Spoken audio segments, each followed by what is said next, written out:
राजू जी देखिए, 2013 के बाद भारत जिस राजनीति को देख रहा है वो एक अलग तरह की राजनीति है। पहले जो राजनीति थी वो इस आधार पर तय होती थी कि विचारधारा क्या है, किस तरीके की चीजों के बारे में कौन सी पार्टी क्या सोचती है, नेताओं का नजरिया क्या है, वगैरह वगैरह।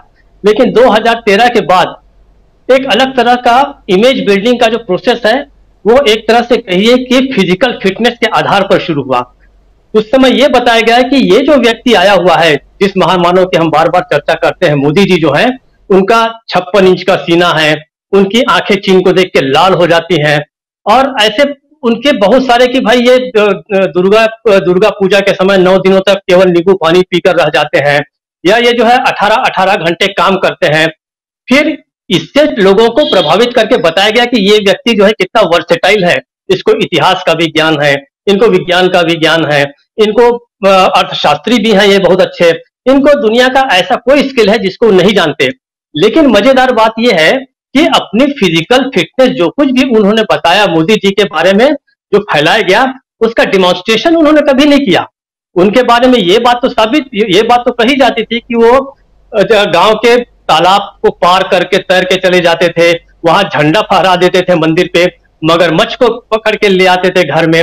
लेकिन डिमॉन्स्ट्रेशन उन्होंने जो किया वो एकदम कंट्रास्ट है। वो देखिए, उसके विपरीत वो मोर को दाना खिलाते हुए नजर आए थे। उन्होंने ऐसा कभी डिमॉन्स्ट्रेशन नहीं किया। और अब जो है इसके विपरीत उन्होंने एक और जो दूसरा जो फैलाया था वो ये था कि जो राहुल गांधी तो शुरू से टारगेटेड थे। वो बताया गया कि ये व्यक्ति बिल्कुल नाकारा है।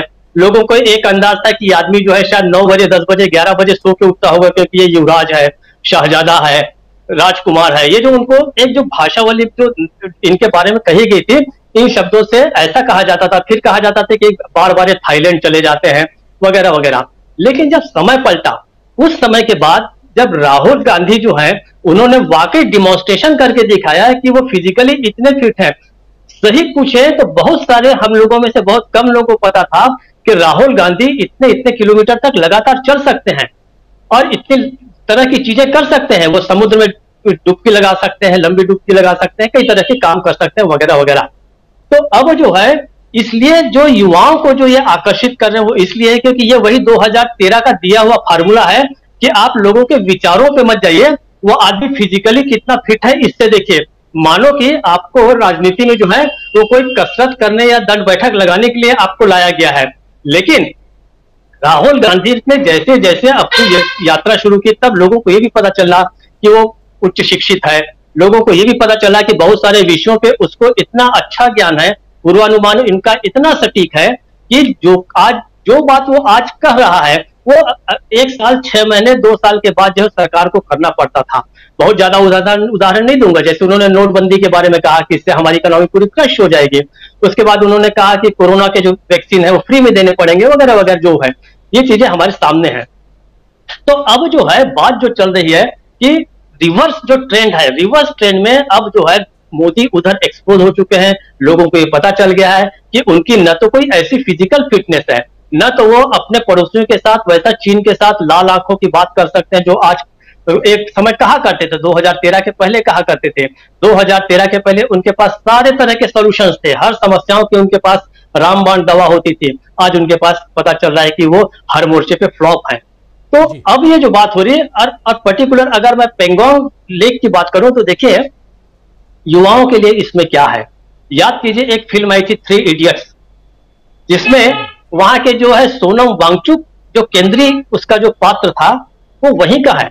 और जिस 30 तारीख को राहुल गांधी ने 30 जनवरी को राहुल गांधी ने जब श्रीनगर में झंडा फहराया था अपनी यात्रा के बाद, भारत जोड़ो यात्रा के बाद, उसी दिन लद्दाख में वांगचुक ने अपना 5 दिन 6 दिन का जो उपवास है वो खत्म किया था। उनका उपवास किस चीज के लिए था, देखिए कितनी सिमिलरिटी है। उन्होंने उपवास किया था कि लद्दाख में जो अवैध खनन हो रहा है और जो बेढंगा जो विकास हो रहा है, इसके कारण जो पर्यावरण को नुकसान हो रहा है। दूसरी तरफ राहुल गांधी क्या कर रहे थे, राहुल गांधी भी जो हमारा राजनीतिक पर्यावरण है वो जो खराब हो चला है उसी को सुधारने की वो बात कर रहे थे। ये अद्भुत सिमिलरिटी है दोनों के। दोनों में वही 30 तारीख थी, 30 जनवरी ही थी। और 30 जनवरी को उनका उपवास वहां खत्म हुआ। -40 डिग्री सेल्सियस में वांगचुक जो है वो उपवास पर बैठे थे वहां पे खुले में, और उन्होंने कहा था कि अगर मैं इससे बच गया तो इसके बाद मैं दूसरे मुद्दों के साथ लड़ूंगा। तो वो वांगचुक जो है, आप याद कीजिए 3 इडियट्स की जो आखिरी लास्ट सीन है उसकी जो शूटिंग हुई थी वो उसी पेंगोंग के किनारे हुई थी, वही पेंगोंग है ये। और और जो नवाचार जो है, जो वांगचुक जो है वो नवाचार करते हैं वहां पे, वो लोगों को बताते हैं ऊर्जा का कैसा इस्तेमाल करना वगैरह वगैरह। तो ये इसलिए मैं बड़ा इसका एक प्रतीकात्मक महत्व मानता हूं कि पेंगोंग लेक अगर राहुल जा रहे हैं तो राहुल राजनीति में जो नवाचार लाना चाहते हैं, जो परंपरागत एक जो राजनीति है उसको बदल के लोगों से जन जुड़ाव की राजनीति जो कांग्रेस भूल चली थी, केवल कांग्रेस क्या सारे सारे ही लोग भूल चले थे, उसको उन्होंने वापस याद दिलाया है। और मुझे ऐसा लगता है कि आम व्यक्ति का जो महत्व है उसको फिर से प्रतिपादित करने की ये जो यात्रा है, वही यात्रा का एक हिस्सा जो है वो इस मोटरसाइकिल यात्रा के साथ हम देख रहे हैं। राजीव जी। जी, पेंगोंग झील से राहुल जी, जैसा आपने कहा कि तो यहाँ के लोग परेशान हैं, और लोगों ने क्या बताया, क्योंकि भारत सरकार तो बार बार कह रही है यहाँ ना कोई घुसा ना कोई आया। हाँ, नहीं, यहाँ पे तो सब लोग कह रहे हैं कि चाइना की सेना घुसी है और इनकी जो पहले जो ग्रेजिंग लैंड होती थी वो ले गए हैं, वहाँ ये जा नहीं सकते हैं। तो यहाँ तो क्लियरली सब लोग कह रहे हैं। प्रधानमंत्री जी ने कहा 1 इंच जमीन नहीं गई, मगर वो सच नहीं है। तो ये तो यहाँ आप किसी से भी पूछ लीजिए, वो आपको बता देंगे। इन्होंने अंग्रेजी में सवाल पूछा था कि हम यहाँ क्यों आए। भारत जोड़ो यात्रा के समय हमें लद्दाख जाना था, मगर लॉजिस्टिकल कारणों से हम नहीं आ पाए। तो मैंने सोचा कि लद्दाख का थोड़ा डिटेल्ड मैं टूर करूं, इसलिए हम पेंगोंग आए हैं, नुब्रा जा रहे हैं, कारगिल जाएंगे, ले गए, और जो जनता के दिल में जो है उसको सुनेंगे। यूथ से लगातार आप मिल रहे हैं, हमने देखा फुटसॉल मैच में भी आप यूथ से मिल रहे थे। पूरा जो 17 अगस्त से आपका पूरा ये दौरा है का, यूथ से मिल रहे हैं, यूथ का रिस्पॉन्स कैसा है, क्या बातचीत हो रही है यूथ से? नहीं, यहाँ पे लद्दाख में तो काफी कंप्लेंट है। जो इनको स्टेटस दिया गया है इससे ये खुश नहीं है। इनको रिप्रेजेंटेशन चाहिए, और बेरोजगारी की समस्या है। सब लोग यही कह रहे हैं कि बेरोजगारी बहुत है और महंगाई बढ़ रही है। 2019 में यहाँ पर ये किया गया था, तब से लेकर अब तक चुनाव नहीं हुए, क्या ऐसी मांग भी लोगों ने आपसे रखी, और आप क्या समझते हैं इस बारे में? हाँ, ये तो है। लोग कह रहे हैं कि रिप्रेजेंटेशन होना चाहिए, ब्यूरोक्रेसी के थ्रू नहीं चलाना चाहिए स्टेट को, तो जनता की आवाज से स्टेट चलना चाहिए।